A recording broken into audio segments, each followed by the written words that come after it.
exactly, because what happens is that before 2020, the worst threats that we could imagine in the various countries were communist North Korea, Venezuela, Jeremy Corbyn, Bernie Sanders. But then in 2020, all this flip came around, and it looked to me that we were living under the impression that we were living in a world that was on a path to freedom and prosperity, and we were actually not, because the changes that came in 2020, they didn't just come overnight. It's clearly that thing, not the pandemic itself, but the mentality, the government mentality that they can do whatever they did there was something that did not happen overnight. And when it happened, we were still surprised. We were blindsided. Nobody expected it. I remember saying that, as even where in Romania, when they actually proposed to restrict, I said, "Well, this is not good."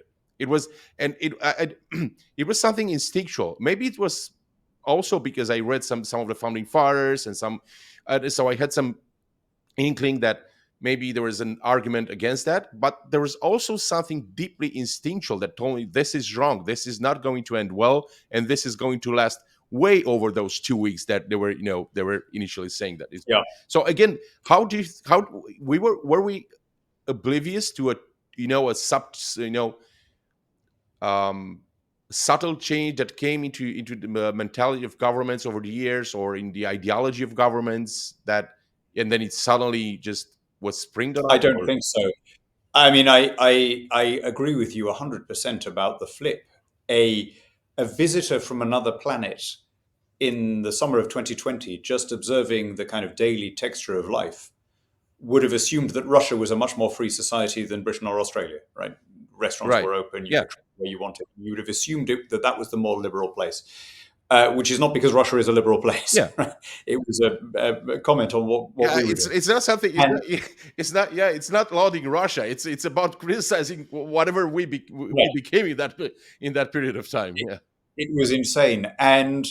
But I don't think that was driven by governments. I think it was driven by panicky public opinion for very understandable, in a way, psychological tribal promptings. A pathogen makes people panic, and we. It wasn't that we were putting up with restrictions; we were demanding them. I mean, you weren't, I wasn't, but we were yeah, brutally reminded of what a tiny minority we liberty-minded people are, even in normal times, let alone right. in a situation like that. So uh, again, I was made brutally aware of how artificial an open society based on personal autonomy is, how much it runs up against instincts and intuitions that are buried deep in our DNA. And I went into 2020 as a Johann Norberg, Steve Pinker, Matt Ridley, rational optimist. I've never quite been able to recapture that feeling since the lockdown knocked it out of me. If people are capable of turning that suddenly in a panic on science, on asking questions, on any notion of freedom, And on each other. That was yeah, the biggest shock for me, especially here where we had that experience during the communist regime. mm, We did that. And I've seen people turning on each other.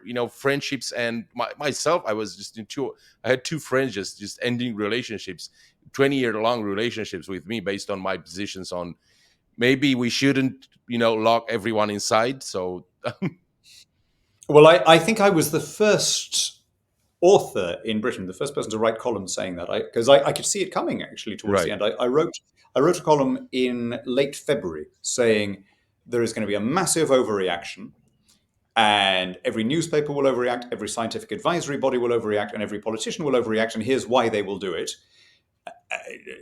The same panicky predictions that we had from bird flu, swine flu, Ebola, etc., etc.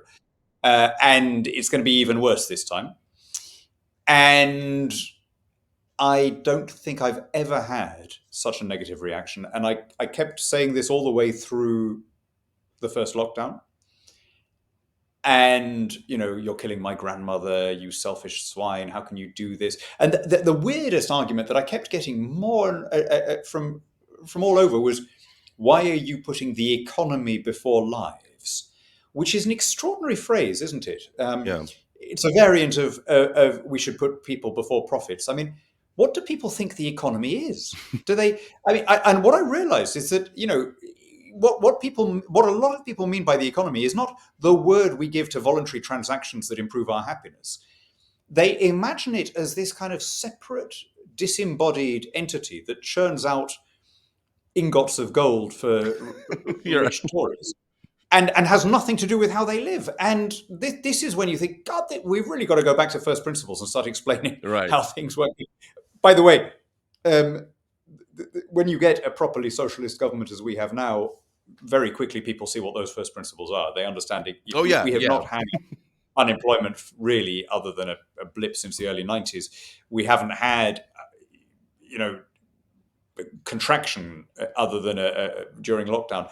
People are going to understand what the economy actually means and why it matters in the most brutal sense. Right.